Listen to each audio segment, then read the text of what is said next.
السلام عليكم ورحمة الله تعالى وبركاته. مرحبا بكم في مطبخ سلوى. اليوم ان شاء الله وصفة جديدة غادي نحضروا واحد الرولي بالدجاج اللي معمرة انا بالجبن والسبانخ، وكيجي هماوي، كيجي يعني ضيوف الغفلة، كيحضر بسرعة كيتحضر بسرعة فائقة وكيحمر لكم الوجه قدام ضيافكم. كنديروه مرافق الخضر كطبق رئيسي. انا درته هنا غير كمقبلة، درته في الجوانب ديال الطبلة ديالي وجا كذلك رائع معنى الكلمة. انا حضرت جوج ديال لي رولي، ولكن غادي نعطيكم المقادير ديال رولي واحد. عندي كيلو ديال الصدر ديال الدجاج اللي غسلته مزيان طبعا وخليته بات في الملحه والحامض والخل، ولا غدا شللته مزيان وخليته تستقطر مزيان.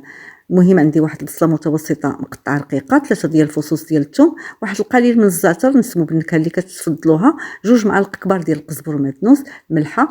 بالنسبه للتوابل السكينجبير والابزار والتحمير وماشي التحميره هذيك السودانيه، وعندي واحد 3 معالق كبار ديال لا شابلور وبيضه ومعلقه صغيره ديال الخردل. المهم هنا درت واحد 2 معالق حتى 3 ديال الزيت نباتيه في المقله. كندير ديك البصيله حتى كتشحر لنا، درت غير البصيله بوحده نخليها حتى كتشحر وتنزل مزيان. وكندوز من جهه ثانيه كنقطع داك الدجاج ديالنا مره كنحرك ديك البصله، كنقطعو باش غنطحنو في الاشواغ ديالي. كنقطعو قطع صغيره اللي غادي نقطع انا باش عمرت قلت لكم بلي زيبيناغ. الحشوه كتبقى اختياريه، انا خديت غير 250 غرام ديال لي زيبيناغ راه قدتني لهذا الرولي كامل. المهم الحشوه كتبقى اختياريه، يمكننا نعمرو ب لا دانت فيمي ولا شاركوتري، ولا يمكننا نعمرو باي حاجه، الزيتون، اي حاجه بغيتو كتفضلوها يمكن لكم تعمروا بها. هنا البصله ديالي تشحرات، كندوز باش كنطحن الدجاج ديالنا. درت في الاشواغ انا نص الكميه حيت ما قدنيش باش ندير الكميه كلها، وكندير نص ديال التوابل. درت نص القزبر مدنوس، شويه د المليحه، ما نكثرش الملحه لان الدجاج غاسلينو بالملحه، وكندير نص ديال لا شابلور. كندير كذلك نص ديال هاد التوابل، عندنا غير سكينجبير والسودانيه والابزار، القليل من الابزار فقط. صافي كندير غير نص ديال التوابل باش النص الاخر غنديرو مع الطحنه الاخرى ديال الدجاج. درت نص معلقه ديال الخردل. البيضه غنضيفها حتى الاخير لان عندنا بيضه وحده باش كتجمع لنا داك الرولي ديالنا، وضفت القليل من الزعتر. انا كنضيف نص ديال البصله اللي طيبت لي، ضفت لها ديك الثومه، حتى الثومه راه ضفتها مع البصله في الاخير، ما خليتهاش تتقلات، غير ضفتها في الاخير وطفيت النار. صافي هنا كنبدا نطحن الكميه الاولى وغنعاود ندير الكميه الثانيه وغنعاود نطحنها بنفس الطريقه. كنضيف لها ديك التوابل اللي بقات لي وكنعاود نطحن بنفس الطريقه. البيضه اللي درت ما درتهاش في الاول، درتها دابا.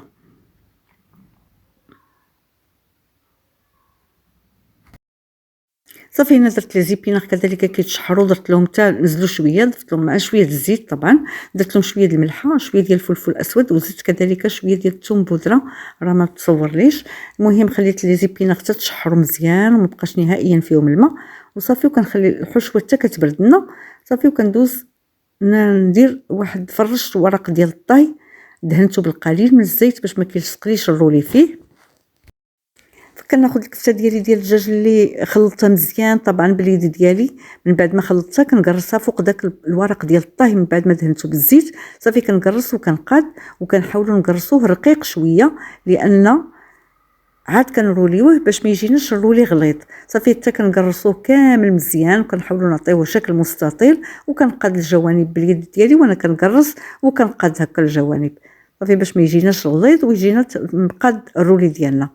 هنا بالنسبه للحشوه يمكن لكم تحشيو باش ما بغيتو. انا اختاريت الجبن هذا ديال الساندويتش والزيبيناغ، ويمكننا نديرو كذلك الزيتون، يمكننا نديرو الشاركوتري ولا لا دانت فيمي. انا ما كنفضلش المذاق ديالو لانه كيولي غالب على الدجاج ديالنا، ما كيبقى يبان غير المذاق ديال الشاركوتري ولا دانت فيمي. لهذا درت الجبن هذا ديال الساندويتش، كندير ورقه حدا ورقه، يعني ها نتوما شتيو كنستف ورقه حدا ورقه. درت شيدار، يمكن لكم ديروا الجبن اللي كتفضلوا. المهم الجبن ديال الساندويتش كيعطي واحد، كيجي بحال الكريمي داك الرولي ديالنا من الداخل، وكيعطي كيجي رطب، كيجي رائع. المهم كنبقى نستف هكا الجبن وحده حدا وحده حتى كنكملو كامل بالجبن على هذا الشكل هذا. صافي كنشد لي زيبيناغ اللي بردوا طبعا وكنبقى نديرهم فوق هذا الجبن هذا. راه ديك 250 غرام راه قداتني كامله لهذا الرولي هذا. وكيجي تبارك الله بنين ورائع. وحتى هذيك الصفوريه والخضوره كتعطي واحد اللون رائع. ملي كنقطعوه غتشوفوا كيفاش الشكل ديالو كيفاش كيجي ممتاز، وكيبقى المذاق ديال الدجاج باين، يعني ما كيتخباش بحال اللي قلت لكم الشاركوتري ولا لا دانت فيمي راه كتغطي المذاق ديال الدجاج، كيولي المذاق ديالها هو اللي غالب. دونك هنا غادي نبدا نرولي. هانتوما شتيو صافي. هنا كناخذ هاد الحاشيه ديال هاد الورق الطهي وكنبدا نرولي بها، ساهله يعني ما كنقاد باليد ديالي، يعني كنحاول نقاد باليد ديالي. هانتوما كنرولي ونقاد، نحاول نزير، يعني ساهل ما فيش صعوبات كثيره. صافي كنقادو مزيان وكنزيرو مزيان باليد ديالي، وكنحاول نجيبوه في الوسط. هنايا ما جانيش في الوسط غنعاود نردو ونعاود نكحزو غير باليد ديالي للوسط. صافي وكنجمع عليه الورق ديال الطهي. هانتوما شتيو كحزتو الوسط. صافي كنغطيه مزيان بالورق ديال الطهي على هذا الشكل هذا، كنلويه مزيان، كنلويولو الجوانب مزيان، وكنعاود له ورق الطهي واحد اخر، نعاود نفرش ورق الطهي واحد اخر ونعاود نغطيه به كذلك بحال هاد الطريقه هذه. صافي انا غادي نعاود نغطيه مزيان بالورق ديال الطهي بحال هكا، وكنعاود له الورق ديال الالومنيوم. هنا غادي نغطيه بالورق الالومنيوم، وغادي نخلي الرولي ديالي بات ليله كامله في الثلاجه. طريقه الطهي ديالو كندخلو الفران يكون مسخن من قبل على درجه حراره 180 درجه. النار كنديرها غير من التحت حتى كيطيب لنا الرولي، كياخذ من 50 حتى ل 55 دقيقه. المهم انا خدا لي 55 دقيقه في الفران. المهم دابا غنبيتو انا في الثلاجه، ومن بعد ملي غنطيبو غادي نوريكم يعني بقيه التحضير. فهنا الرولي ديالي طاب من بعد ما خدا كما قلنا 55 دقيقه في الفران. صافي كنحلو، كنحيد له هذا الورق، كنحيد الورق راه كيطلق الماء، ولكن ما طلقش يعني كنخليوه حتى داك الماء ديالو اللي طلق، يعني ما خليناش تنشف بزاف، لان لو خلينا فات 55 دقيقه غادي يجينا الرولي ناشف. لهذا ما تفوتوش 55 دقيقه في الفرن. هانتوما شتيو راه كاينه ميها باقا فيه. غادي نتخلصوا من داك الماء ونتخلص من هذا الورق ديال الطهي والورق ديال الالومنيوم، وغادي ناخذ واحد القليل من الزبده. وضروري في هذه المسائل ديال الطياب كديروا الزبده الجيده اللي تكون ديال الحيوانيه.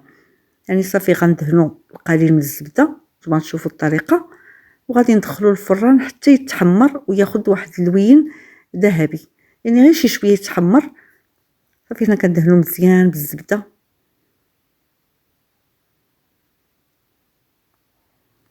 صافي غير شي شويه يتحمر، ما تخليوش يفوت في التحمار ديالو. انا راه شويه فوت له التحمار ديالو.